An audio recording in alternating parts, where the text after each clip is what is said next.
Back in June of last year, WMAR2 News' Skylar Henry showed you how the Roca program helps to break the cycle of violence for young men. The program's coming to Baltimore. It is intense. 4 years of work on their behavior, attempting to create sustainable changes and eventually adults who are ready for the job market. This morning, Skylar checks back in with the staff at Roca to see some of the progress that's been made in Baltimore so far.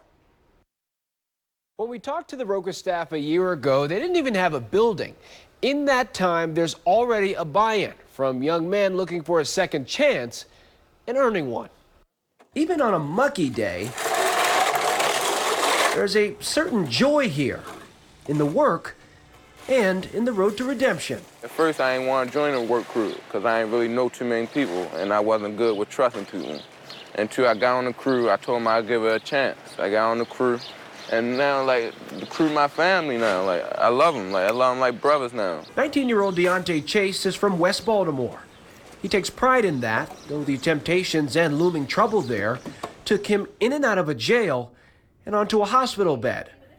He's one of Roca's newest teens. I came from Gilmore Homes, home of Freddie.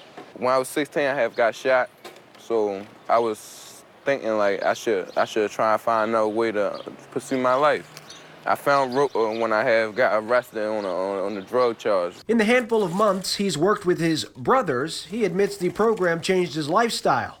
The same can be said for 17-year-old Malachi Chisholm.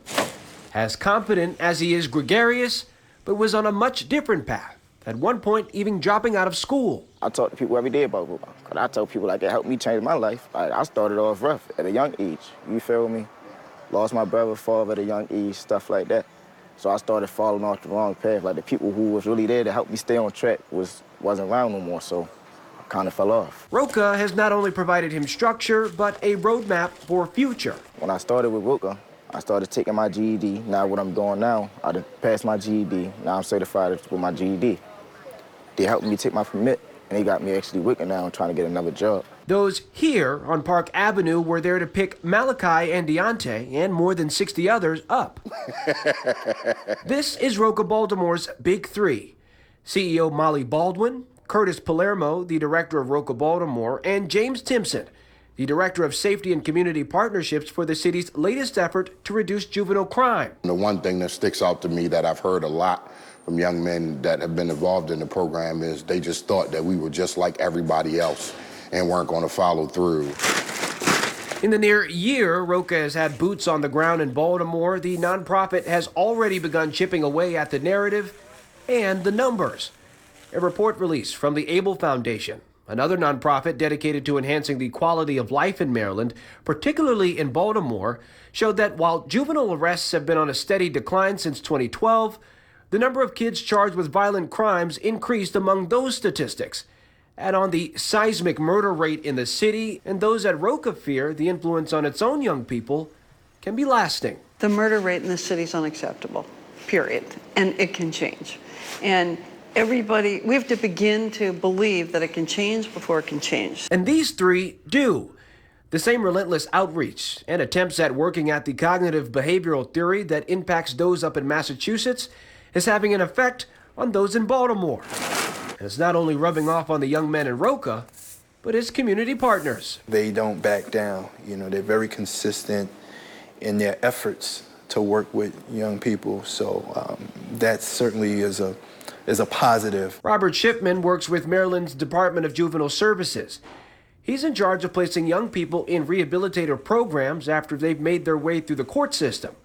While Shipman admits he was initially skeptical of Roca, he's now one of the program's biggest champions. It's like they expect some pushback, some resistance, and yet they still are willing to go forward and work with that young person. And so I think, you know, that concept in itself is what has really caught my attention. Part of what works is that we're clear in who we are and who we're not. We're painfully truthful, but we know it's possible. It's a push on their part to turn the stigma of Baltimore around for now and for the future. At that point, we would have our first completely graduated class. So, those young men, again, are out of harm's way, are working, maybe coming back and talking to some of the newer young men that we're working with. Our team will definitely grow within 5 years, so that's very exciting to think about. Turning what for some was considered to be hard times into hard work and everlasting change. It ain't really that hard. Like, sometimes it get fun, you feel me? Like, sometimes we might split each other up and have a little debate who gonna finish first, you feel me? It just be like fun. It's however you make the job. If you make it hard, it'll be hard. If you make it fun, it'll be fun. Roca is aiming at getting 100 young men looped into their program by July. They're planning on building more partnerships in the community and bringing on more volunteers to help. Now, that was Skylar Henry reporting. It does not appear that Roca is going anywhere. We've got much more about what they're doing on the website for you right now, WMAR2news.com. But